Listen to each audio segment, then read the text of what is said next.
Dikira kalau jabatannya paling tinggi bupati terus mesti derajatnya paling tinggi. Enggak. Bupati jabatan nopo?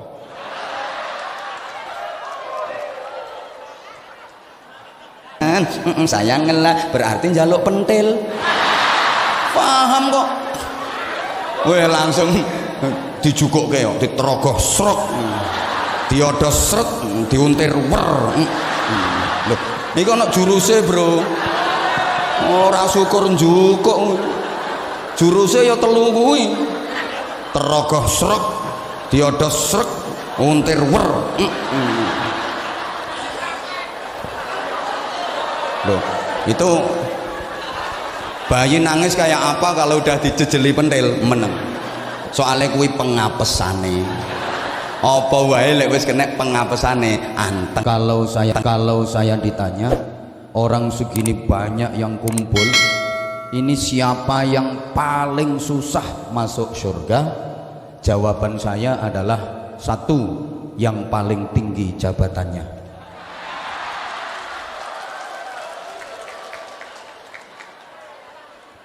Dua, yang paling banyak ngomongnya. Siapa? Ya penceramah.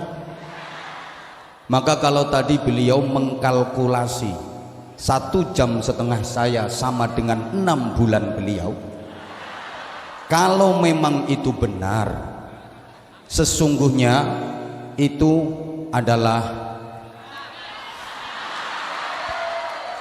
kompensasi masuk neraka. Tolong nanti dikoreksi Pak Bupati ke Kabak Kesra, sudah setara dengan 6 bulan pendapatan penjenengan apa belum? Kalau memang benar-benar setara, insya Allah periode berikutnya enteng, jaminan jadi bupati lagi. Tapi kalau ternyata belum setara 6 bulan, ya mungkin turun level jadi ketua RT.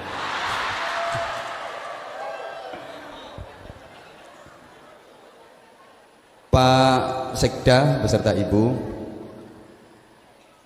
Forum Komunikasi Pimpinan Daerah Kabupaten Purworejo, hadir Pak Kapolres, Pak Wakapolres, Pak Kasdim 0708, apal diapalke, Ketua, Wakil dan seluruh anggota Dewan Perwakilan Rakyat Daerah Kabupaten Purworejo, bersama seluruh pejabat yang hadir, kesuwen dihitung siji-siji, para camat, para kepala desa se-Kabupaten Purworejo, tokoh-tokoh masyarakat, Bapak Ibu jamaah sekalian, peringatan Maulid Nabi Agung Muhammad Sallallahu Alaihi Wasallam itu nggak harus dilaksanakan di bulan Rabiul Awal. Menurut saya seharusnya peringatan Maulid Nabi itu dilaksanakan setiap hari, agar kita diingatkan kembali dan diingatkan kembali kepada cermin agung kita yang merupakan tuntunan dalam kehidupan kita. Pertimbangan kedua, kenapa peringatan Maulid Nabi harus setiap hari? Supaya penceramah laris.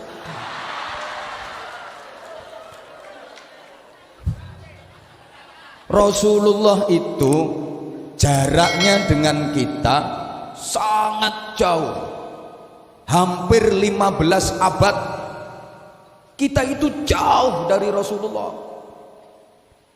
Rasulullah ibarat mata air yang sangat bersih, jernih, bening. Sedangkan kita ibarat sungai-sungai kecil yang sudah sampai ke muara, airnya keruh karena lumpur, kotor karena sampah. Bahasa Inggrisnya the butek.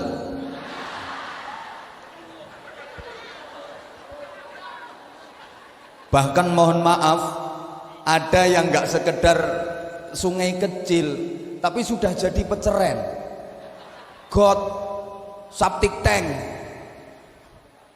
comberan, maka wajib hukumnya bagi kita untuk sekerap mungkin kita mendekat ke sumber mata air untuk mencari kejernihan, untuk mencari kebeningan. Kalau nggak bisa, setidaknya kita mendekat ke sungai-sungai besar yang airnya masih terjaga kebersihannya, agar kita mendapatkan minuman.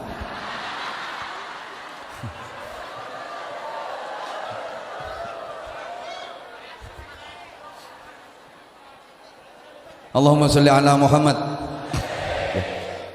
Kalau nggak bisa mendekat ke sumber mata air, ya minimal kita mendekat ke sungai-sungai besar yang airnya masih bersih, agar kita mendapatkan kebersihan air tadi. Siapa sungai-sungai besar yang airnya masih bersih? Para ulama, para kiai yang membimbing kita menuju tuntunan Rasulullah Muhammad sallallahu alaihi wasallam. Ini penting jamaah sekalian, karena akhir-akhir ini mulai ada kelompok-kelompok yang anti kiai, anti ulama. Katanya apa? Kiai juga manusia, ulama juga manusia. Yang bilang gendruwo ya siapa? Apa-apa harus langsung Rasulullah, harus langsung Rasulullah. Lah saya batin, lah dapuramu itu ketemu Rasulullah yo kapan? Tanpa para kiai, tanpa para ulama, kita nggak kenal Rasulullah, kita nggak bisa sampai kepada Rasulullah. Betul? Sekarang mulai ada kelompok-kelompok yang anti kitab kuning. Itu juga karangan manusia. Yang bilang karangan demit ya siapa? Langsung Al-Quran, langsung hadis. Mohon maaf. Padahal orang-orang sekelas kita kalau langsung memahami dari Al-Quran dan hadis, kayaknya utekmu kuwi padha karo utekku, ora tekan, tanpa piranti yang jangkep, tanpa alat-alat untuk memahami yang komprehensif, yang lengkap, kita nggak akan mampu. Mohon maaf. Maka adanya kitab-kitab kuning karangan para ulama itu sudah merupakan penjabaran secara rinci dan detail dari Al-Quran dan hadis, sehingga kita mudah memahami sekaligus mengamalkan. Harusnya kita bersyukur. Alhamdulillah. Ibarat minum jamu campur madu, itu sudah diperes, sudah disaring, dikemas rapi, kita tinggal ngelek gitu loh. Nggak mau kitab kuning, nggak mau kiai, apa-apa langsung Al-Quran, langsung hadis. Itu ibarat mau minum madu, kepingin ngombe madu, langsung nyesep dari silitnya tawon. Ya abuh cangkemmu. Kita bukan kelasnya gitu loh. Maka kembali saya pertegas, peringatan Maulid Nabi itu sesering mungkin, agar kita terus bisa belajar dari cermin agung kita, uswatun hasanah dalam kehidupan kita, Rasulullah Muhammad sallallahu alaihi wasallam. Bapak Ibu jamaah sekalian, apa yang harus kita contoh dan kita teladani dari Rasulullah? Jelas semuanya tahu akhlaknya, karakternya, perilakunya, kepribadiannya, bukan hanya sekedar penampilan luarnya. Ini yang banyak disalahpahami. Halo. Lantas apa akhlaknya Rasulullah? Jamaah sekalian, dalam petikan hadis riwayat dari Sayyidah Aisyah radhiyallahu taala anha, kana khuluquhul Quran, akhlaknya Rasulullah adalah Al-Quran. Sekali lagi, yang kita contoh dan kita teladani adalah akhlak, kepribadian, perilaku, karakter, bukan cuma penampilan luar. Ini sekarang kan banyak orang yang nirunya cuma penampilan luar. Jenggoten, oke. Memang Rasulullah memelihara jenggot dan itu sunnah, muttafaq alaih, sunnah memang memelihara jenggot. Tapi kalau bagi kita orang Indonesia kan yo lihat-lihat, pantas apa enggak? Orang Arab itu memang jenggotnya tebel. Kalau dipelihara, dirawat, dirapikan, makin ganteng, makin keren, makin gentle, kelihatan gagah. Lah jenggotmu mek 12 lembar kok. Didawake kena angin malah kok mobat mabit gak karo-karuan, guyokke wong. Loh, ini contoh sederhana pernah saya sampaikan dalam hal berkorban. Rasulullah menyembelih onta. Iya, emang binatang di Arab yang paling gede, dagingnya paling banyak dan halal itu onta. Ini artinya instruksi kepada seluruh umat dalam berkorban. Di daerahmu itu usahakan yang paling afdol ya binatang yang paling besar, dagingnya paling banyak dan halal. Kalau di Purworejo ya sapi. Cari kerbau saja sekarang udah sulit. Jangan maksa. Lah Rasulullah itu kan onta yang disembelih. Maka saya pengen cari yang afdol, harus nyembelih onta. Akhirnya wong Purworejo maksa, metenteng kudu onta, nyembelih onta temen, mesti dipenjara sampai. Tangkep polisi. Lah dapat onta dari mana kalau nggak nyuri dari kebun binatang? Gini loh, Islam itu memang dari Arab. Tapi Islam nggak harus ke Arab-Araban semua. Kita bisa berislam ala Indonesia. Rasulullah memang bersabda, "Uhibbul arabiyyata li thalathin, li'anni wulitu fil arab, li'anna lughatal Qur'an lughatal arabiyyah, wa li'anna lughata ahli jannah lughatal arabiyyah." Orang ngerti yang wes. Mulai dulu yang nggak ngerti kok. Duh, aku mencintai Arab karena 3 hal kata Rasulullah. 1, aku dilahirkan di Arab, maka aku mencintai Arab. Bahasa Al-Quran bahasa Arab, bahasa ahli surga bahasa Arab. Ini pelajaran luar biasa bagi kita bangsa Indonesia. Juga harus kita tanamkan prinsip seperti ini. Aku mencintai Indonesia karena aku dilahirkan di Indonesia, maka mencintai Indonesia adalah bagian dari ibadah. Hadratus Syekh Hasyim Asy'ari sampai menyatakan hubbul waton minal iman. Maka mempertahankan keutuhan negara kesatuan Republik Indonesia itu jihad terbesar di negeri ini. Jangan salah sampean. Halo. Rasulullah pakaiannya kok jubah. Ini bukti bahwa Rasulullah menghargai budaya lokal. Undang-undang dalam berpakaian itu 1, nutup aurat, 2, sopan. Soal model terserah. Yang penting nutup aurat dan sopan. Karena orang Arab itu budayanya pakai jubah dan sorban, Rasulullah sangat menghargai sehingga Rasulullah pakai jubah bersorban. Tapi perlu diingat jamaah sekalian, yang pakai jubah dan bersorban bukan cuma Rasulullah. Abu Jahal yo pakai jubah, pakai sorban. Abu Lahab yo berjubah, pakai sorban. Bedanya apa? Beda. Berjubah, pakai sorban, wajahnya cerah, indah, penuh senyum, menawan, bersahabat. Rasulullah jubahan, sorbanan, wajahnya kereng, angker, betutut, nyaprut, kemaruk. Abu Jahal. Misalnya sampeyan niru pakai jubah boleh, bagus. Sholat Jumatan pakai jubah, sip. Sholat jamaah pakai jubah, sip. Menek kelopo jubahan. Urung entuk kelopomu loro mbledos karo.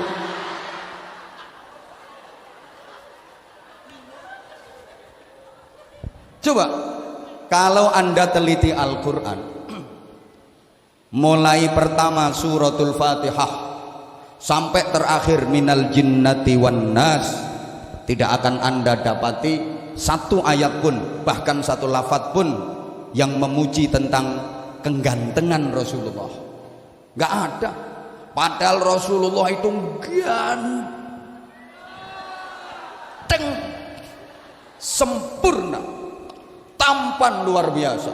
Rasulullah itu ganteng, tampan, gagah, keren, sempurna. Duh, katanya yang paling ganteng itu Nabi Yusuf. Ya, Nabi Yusuf memang ganteng, tapi orang masih bisa mensifati kegantengannya Nabi Yusuf, masih bisa memandang kegantengannya Nabi Yusuf. Matanya begini, alisnya begini, wajahnya begini, masih bisa. Tapi kalau Rasulullah, tak seorang pun yang bisa mensifati, karena nggak mampu menatap wajah Rasulullah, saking gantengnya. Nabi Yusuf itu umpama rembulan, kan orang masih bisa menikmati indahnya rembulan. Rasulullah itu matahari, srengenge, orang nggak akan kuat. Matamu tidak akan mampu. Siapa ngomong matamu dewi? Tidak akan mampu memandang matahari itu. Itu kegantengan Rasulullah. Gantengnya Rasulullah itu sempurna, indah. Kalau bahasa Arabnya jamal. Makanya ada nasyid, oh ya jamalu ya jamalu. Indah. Indah itu hampir semakna dengan adil. Apa adil itu? Takrifnya, definisinya, wad'u syai' fi mahallih, menempatkan sesuatu pada tempatnya. Itu namanya adil. Kalau peci saya pakai di kepala, ini adil. Umpama peci ini saya taruh di dengkul, zalim namanya. Nah, indah seperti itu, sesuatu yang pas berada di tempatnya, itu indah. Payudara indah kalau dia berada di tempatnya, dada kanan dan kiri perempuan. Misalnya payudara itu tempatnya di batuk sini, enggak indah.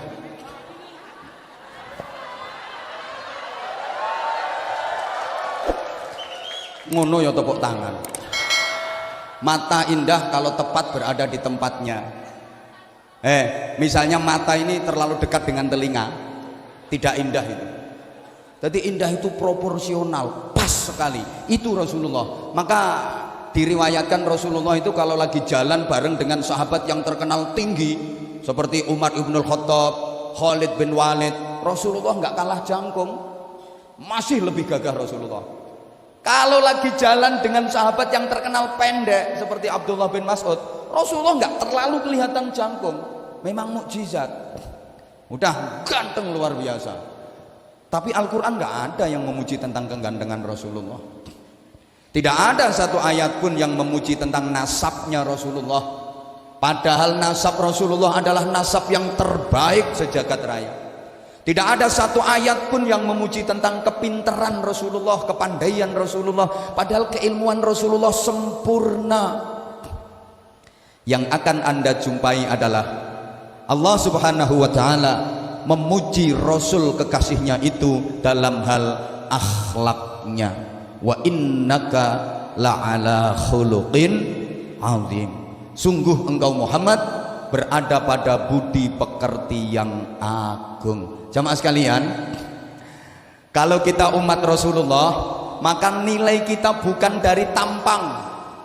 Andaikan nilai manusia dari gantengnya, gak kelebu bro. Wong wajahmu pas-pasan. Bukan dari kecantikannya, bukan dari bodinya. Sorry, maka ibu kalau dikasih body agak bagus, wajah agak cantik, jangan kentir. Mentang-mentang bodine apik, wajahnya ayu, masya Allah, lem lakuti jentit. Kayak si rebek gopek. Ditanya baik-baik sama temen, arep nyanti mbak, nggak level. Bukan itu kok. Juga bukan dari nasab keturunan, juga bukan dari kekayaan, juga bukan dari jabatan duniawi. Dikira kalau jabatannya paling tinggi bupati, terus mesti derajatnya paling tinggi. Enggak. Bupati jabatan nopo?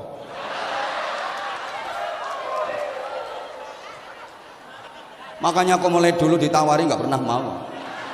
Mending kayak gini, renes. Loh kalau di forum kayak gini, kiai ketemu sama bupati, kiai nyangoni bupati, nggak ada undang-undangnya, nggak diatur dalam perda manapun. Tapi kalau bupati nambahi sangu ke kiai, wajib hukumnya. Kalau ingin terpilih kembali. Apalagi tadi beliau sendiri sudah mengkalkulasi 6 bulan kerja. Kayak gitu ibu ya jangan mudah percaya. Kadang 2 bulan kalau lagi dapat proyek, teken tok neret.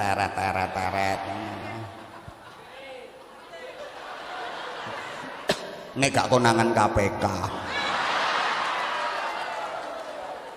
Sekarang harus ekstra hati-hati Pak Bupati. Kadang-kadang bupatinya nggak tahu apa-apa, terjebak sama anak buahnya yang pengkhianat itu. Tahu-tahu bupatinya diciduk, OTT, operasi tangkap tangan. Padahal bupatinya nggak ropo-opo. Anak buahnya sih udah kurang ajar nih. Makanya cari anak buah yang bener. Ada anak buah itu kalau di depan siap bapak, tapi nikung dari belakang. Sama Kapolres juga gitu. Dikira kalau di depan beliau siap komandan mesti patuh, enggak. Kadang-kadang minggato tak genteni ngono. Izin komandan. Saya itu biasa gojloki polisi, wong di pundaknya udah bintang 2, bintang 3 aja tak gojloki, apalagi baru melati 2. Apa mana gue lagi seret. Allahumma sholli ala Muhammad. Nilai kita juga bukan dari kekayaan. Andaikan nilai manusia dari kekayaan, yang paling tinggi derajatnya koron dong. Ngono roto-roto do pengen sugih. Dikira kalau kaya udah terhormat. Enggak. Kaya nggak jadi alamat orang baik. Miskin nggak jadi alamat orang jelek. Jangan salah ya, nanti saya sampaikan di belakang aja. Kalau di depan kurang asyik. Nah, nilai kita dari akhlak. Apa akhlaknya Rasulullah? Al-Quran. Minimal kita kalau belum bisa jadi pengamal yang benar, bisa jadi penghayat, minimal pembaca Al-Quran, ahli membaca Al-Quran. Di antara kehebatan orang yang ahli membaca Al-Quran, dikatakan ahli itu kulino ya. Apa kulino itu ya? Kalau bahasa Jawa ya tukang moco Al-Quran. Kayak ya, tukang itu ya kulino, tukang sapu mergo kulinonya ngono lho, tukang bangunan kulino gawe bangunan, tukang rasan-rasan ya kayak gitu lah. Dibilang ahli baca Quran, tukang baca Quran itu menurut para ulama setidaknya tiap hari baca Al-Quran 100 ayat. Nah, ini salah satu keistimewaannya ya. Ada kiai itu bermimpi, mimpi ketemu sama Allah 99 kali. Ini enggak orang sembarangan mimpi ketemu sama Allah. Sampeyan juga bisa mimpi tapi ya ketemu luwak, ketemu garangan, ketemu cempe. Pancen mimpi itu kan nyari setelan sendiri-sendiri. Kalau hati lagi kotor ya mimpi ketemu genderuwo, ya kayak gitu. Ini kiai mimpi ketemu Allah 99 kali. Kiai siapa? Kiai Ahmad Ibnu Hambal yang dikenal dengan nama Imam Hambali. Hebat Imam Hambali itu, sampai Sultanul Aulia Al-Qutbur Rabbani wal Ghawthus Samadani Sayyidina Syekh Abdul Qadir Al-Jilani qaddasallahu sirrahul aziz, itu dalam fikihnya beliau mengikuti mazhab Hambali. Ya imam mazhab 4 itu ya top semua, Imam Hanafi, Imam Maliki, Imam Syafi'i, Imam Hambali. Tapi ketika wafat yang paling banyak mengiring jenazahnya itu Imam Hambali. Sampean nggak pati kenal Imam Hambali, nggak akrab sampean. Ya karena orang Indonesia ini mayoritas kan ikut mazhab Syafi'i. Nggih. Nah, Imam Hambali itu mimpi ketemu Allah 99 kali, tapi nggak ngomong apa-apa. Akhirnya terus ngancam, saya udah mimpi 99 kali ketemu Allah, nggak ngomong apa-apa. Nanti kalau ditakdir mimpi lagi, saya mau nanya. Duwe rencana ngono.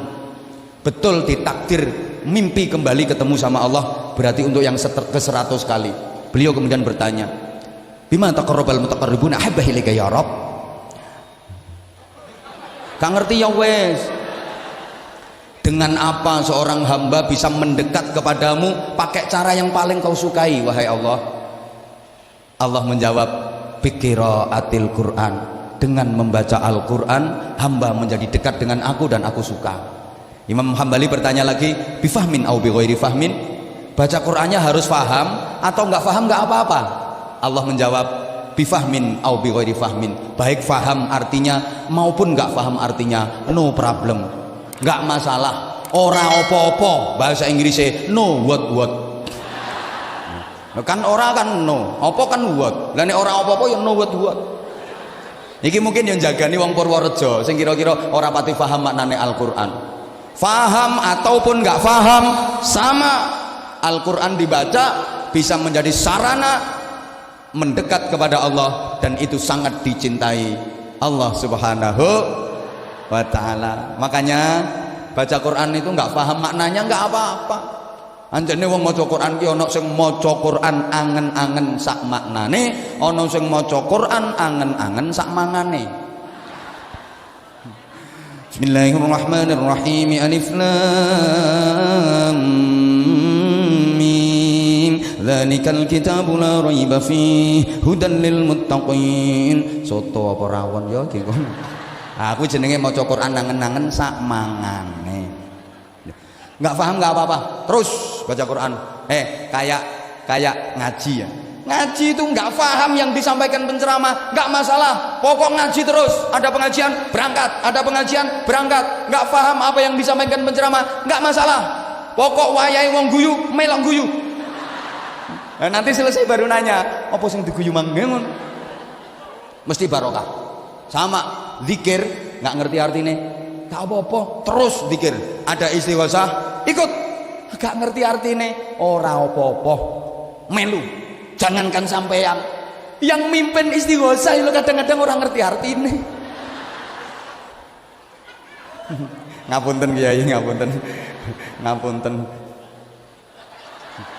Ya oleh gelo-gelo ya ora karuan. Bismillahirrahmanirrahim. La yusrifu su'a illallah. Bismillahirrahmanirrahim. La yasuqul khaira illallah. Artinya napa, Mbah? Raruh. Zikir orang ngerti artine ora apa-apa, ngertimu ya ora penting, sing penting ngertine sing mbok zikiri sapa? Gusti Allah. Yang kita zikiri udah ngerti, asal kita nyebut. Zikir itu kan nyebut, asal kita zikir nyebut Allah tahu dah.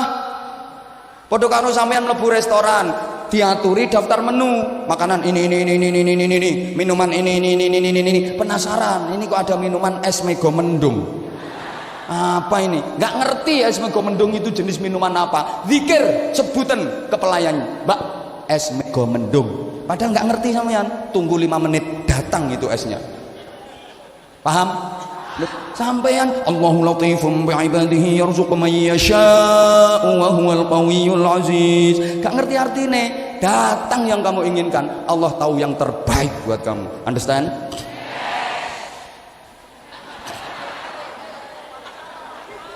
Kayak sholawatan, terus sholawat terus, gemakan sholawat terus. Gak tahu maknanya, gak apa-apa. Sholawat terus, pasti dapat syafaat Rasulullah Sallallahu Alaihi Wasallam. Dikira mereka ini tahu artinya yang dibaca. Menang gaya netok, katek ditambahi puisi.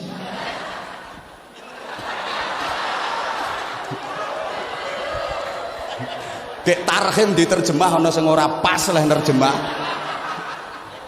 Kuwi lah mau nyontek teko ngendi?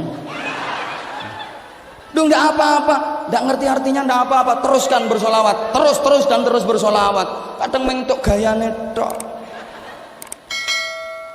Ekspresine ya kaya menjiwai. Kan penampilan, acting. Aku ora iso mung trimo acting. Raqat aina ya syauqan. Artinya apa, Mas? Mbuh. Tapi kan ngene-ngene. Oli thayyibat dzarfata ishqan. Ngene to. Maknane apa? Baru. Fa ataitu ila habibi fahda ya qalbu wa rifqan shalli ala Muhammad. Wes. Saya tahu diri. Ini pasti banyak yang tertegun. Enak banget suaranya. Saya tahu diri, saya nggak mau masuk ke wilayah mereka. Wilayah saya diceramah, wilayah mereka melantunkan nasyid. Kalau saya masuk ke wilayah mereka, mereka nggak laku. Saya tahu diri. Maka tadi bupati sambutan, tak tunggu keluar dalilnya apa enggak. Kalau ternyata tadi dalam sambutan ada dalilnya, qala ta'ala qala nabi, tak tinggal mulih sampai aku. Lo wilayah aku diserobot. Untung nggak ada dalil yang keluar, nggak jadi pulang. 6 bulan lewat nggak masalah. Harga diri, bro. Wilayah saya mau diserobot. Saya juga nggak mau merecoki wilayah beliau. Paling bisanya saya kasih saran. Ngono, ada teritorialnya sendiri-sendiri. Lu nggak ngerti artinya nggak apa-apa. Lah baca Quran nggak ngerti artinya nggak apa-apa, terus aja baca, nanti difahamkan nama Allah. Percaya nggak? Halo, iki nek bahasa Indonesia terus koyo ono sing ora mudeng iki wong Purworejo. Ya dicampur Jawa nggak apa-apa nggih. Sampeyan maca Al-Qur'an ora ngerti artine ora apa-apa, ora paham maknane ora apa-apa, terus wae leh maca, engko difahamke karo Gusti. Kayak gini loh, sampeyan itu orang Jawa, nggak ngerti bahasa Madura, tinggalnya di lingkungan Madura, diajak omong-omong sama orang Madura, mau saja, gembel terus karo wong Madura, nanti minimal faham karepe wong Madura, walaupun nggak bisa ngomong tapi faham karepe. Saya ini nggak bisa bahasa Inggris, jujur, tapi sering diundang ceramah ke luar negeri. Nggak percaya tak antem yuk. Buka YouTube, ketik Anwar Zahid Korea Selatan, metu. Nembok ketik Agus Bastian Korea Selatan, nggak ada.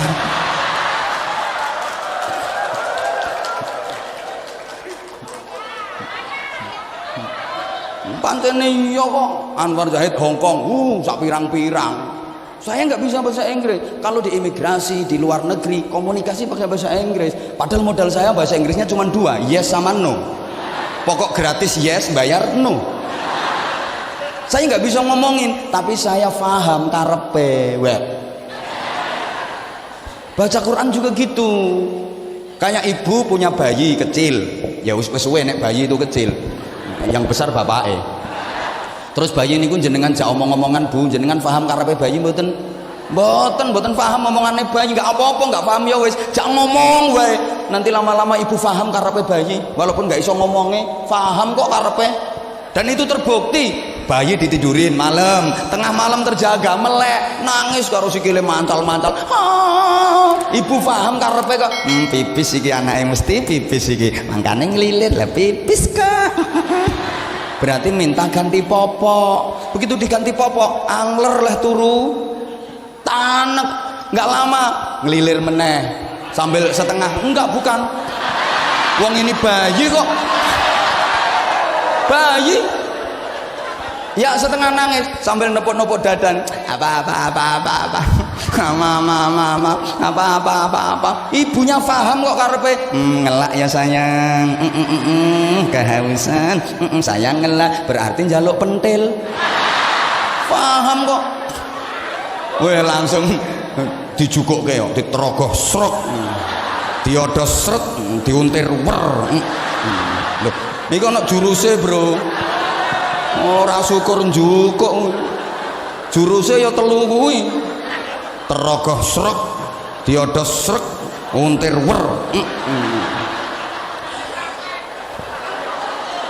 Loh, itu bayi nangis kayak apa kalau udah dijejeli pentil meneng. Soalnya kuwi pengapesane. Apa wae lek wis kena pengapesane anteng. Tapi yang nurung kena pengapesane ra iso mandek. Kayak hidung no, keluar darah terus, irung mili getihe terus. Napa namine cara mriki? Mimisen. Niku nek urung ketemu pengapesane ra iso mampet tok, dijujuli kapas, tetep mili getihe, dikai gombal, tetep mili getihe. Sampeyan pasangi baut ukuran pas. Set tetep mili getihe.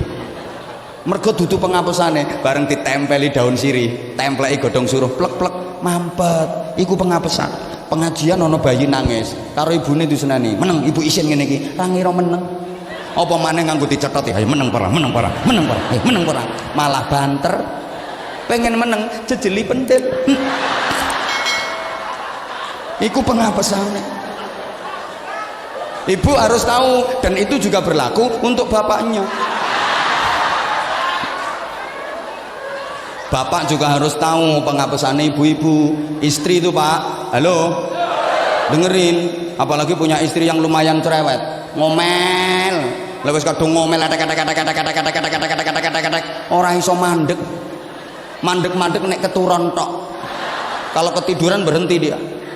Wis keturun nih lo, begitu bangun, iso nerus ke meneh. Ya runtut judulnya podo. Wonten ibu-ibu sing ngoten niku. Wonten, niki wonge teko kok aku ngerti. Pokoknya wonge pakai kerudung warnanya kuning. Yang ngerasa Kalau udah ngomel nggak bisa berhenti. Bapak, istri itu kalau lagi ngomel terus dinasihati, percuma Pak. Itu bukan kelemahan, bukan pengapesannya Pak. Apalagi didalili, mendal Pak. Dimarahi, makin kenceng. Pengapesannya apa? Tempeli duit, plek, mingkem, terus mundur alon-alon. Serut, sepi, gak ono suaranya. Kayak istri kalau lagi marah Pak, istri lagi ngambek, itu dari jalannya aja udah ketahuan. Perempuan itu kalau lagi ngambek, jalannya itu ceringkut, dot seledot, sentiet. Ceringkut, dot seledot, sentiet. Masuk kamar, pintu tutup, berak. Ngapain di dalam kamar? Blek, mengkurep. Perempuan kalau lagi ngambek, gayanya mesti mengkurep. Lah Bapak, wong wedok kuwi lek wis mengkurep ngono kuwi Pak, cutik-cutikane angel. Walaupun dicutik pakai linggis gak kena, apa maneh linggis mundek ngono gak iso. Nah, pengen melumah gak usah pakai nyutik Pak, wes gendel ke duit, wes selehno pinggire plek, ndak usah ngomong, udah tinggal ke kamar tamu, ke ruang tamu, duduk aja, tunggu 15 menit. Kalau ana wong wadon klemer lewat samping sampean, gawe teh apa piye. Tadi seringkut saiki gawe ke teh apa piye. Itu penghapusannya. Subhanallah. Nyampe mana tadi ya? Orang yang baca Al-Qur'an itu sama dengan omong-omongan karo Gusti Allah. Man arada ayatakallama ma'allah falyaqra'il Qur'an. Siapa yang ingin bercakap-cakap sama Allah, hendaklah dia baca Al-Qur'an. Sapa sing kepingin omong-omongan karo Gusti Allah, maca Al-Qur'an. Maca Qur'an wi persasat omong-omongan karo Gusti Allah. Gaya banget wong iso omong-omongan karo Gusti Allah. Sampean lho iso omong-omongan karo bupati, wis gaya sampean. Aku mau ketemu Pak Bupati. Ngobrol suwe mau. Gaya. Padahal baru bisa ngomong sama bupati. Le bupati le pangkat apa?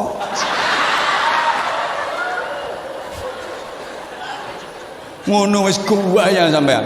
Ya sawangane wis pati. Nanti dikawal. Nggo pulpen ora gelem nggawa dhewe. Njaluk digawake asisten. Map njaluk digawake asisten. Padahal pulpene bupati juga sampai sak kentol to gedene.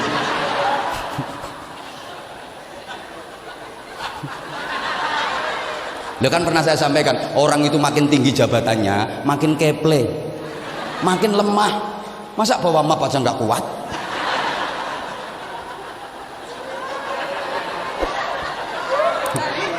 Dulu rungokne kok. Waktu masih bribda. Waktu masih bribda, ngangkat beras sekarung ya biasa. Sekarang begitu AKBP, bawa tas nggak kuat. Bawakan tas saya. Jadi mau ndak dhuwur pangkate, mau ndak keple. Jadi luwih kuat ngene-ngene iki. Muga-muga gak mundak-mundak pangkatmu.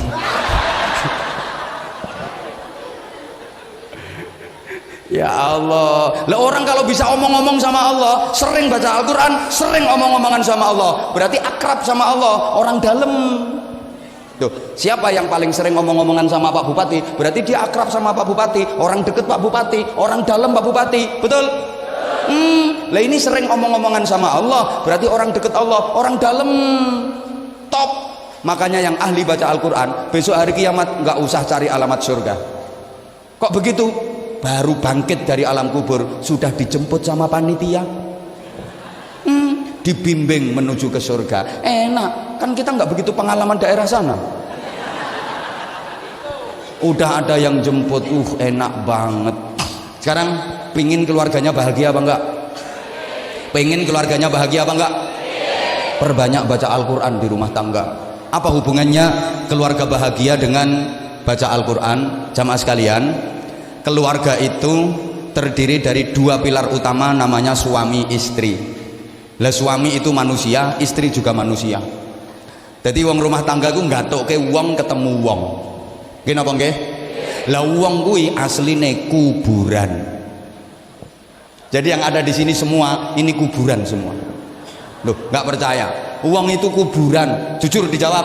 Bapak Ibu pernah makan daging sapi apa enggak? Pernah. Berarti sudah pernah ada sapi mati dikubur di perut sampean. Cantik-cantik ternyata kuburan sapi. Pernah makan sate apa enggak? Sate kambing?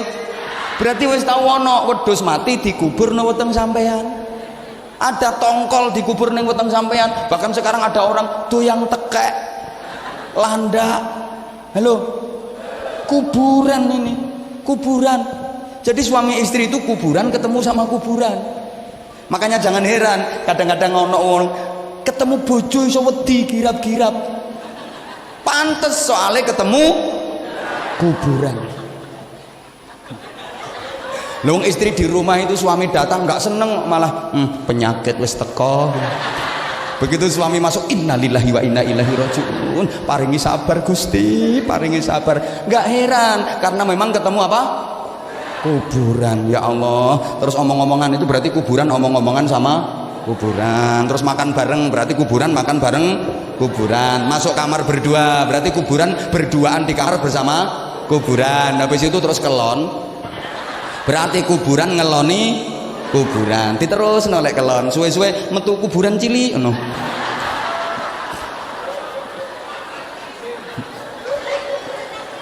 Nah, kuburan cilik iki mundak gede terus dipindoni nek kelon terus metu kuburan cilik meneh. Mundak gede, pindoni meneh nek kelon, metu kuburan cilik meneh. Akhirnya rumah itu penuh dengan kuburan. Kadang satu rumah ada kuburan 10. Lah kuburan itu punya watak angker. Angkernya kuburan akan hilang kalau dipakai baca Al-Quran. Nggak percaya? Cari daerah sekitar sini kuburan yang terkenal angker, kemudian pakai khotmil Quran, pakai bacaan Al-Quran. Nanti keangkerannya akan terkikis, lama-lama hilang. Orang yang tubuhnya itu kuburan, maka nelek bojomu pas nyaprut lambene lincip metu kuburan nih. Itu sering bacakan Al-Quran. Nggak salah, istri lagi marah disuwuk itu nggak salah. Nggak salah, sialnya ngomel, kata-kata orang laki-laki nggak benar, diem dulu, tunggu kalau dia tidur. Begitu tidur, auzubillahi minasyaitonir rajim. Sebel bon-bonane. Loh, engkau mak lampir ini pelet gerandong minggat. Gitu loh. Nah, ibu juga harus antisipasi. Kalau merasa siangnya habis ngomelin suami, siap-siap malamnya mesti disuwuk sama. Maka yang baik pura-pura tidur dulu. Begitu suami mengendap-endap, terus ke nang mrene pura-pura tidur. Suami begitu mau ditiup, gak mandi.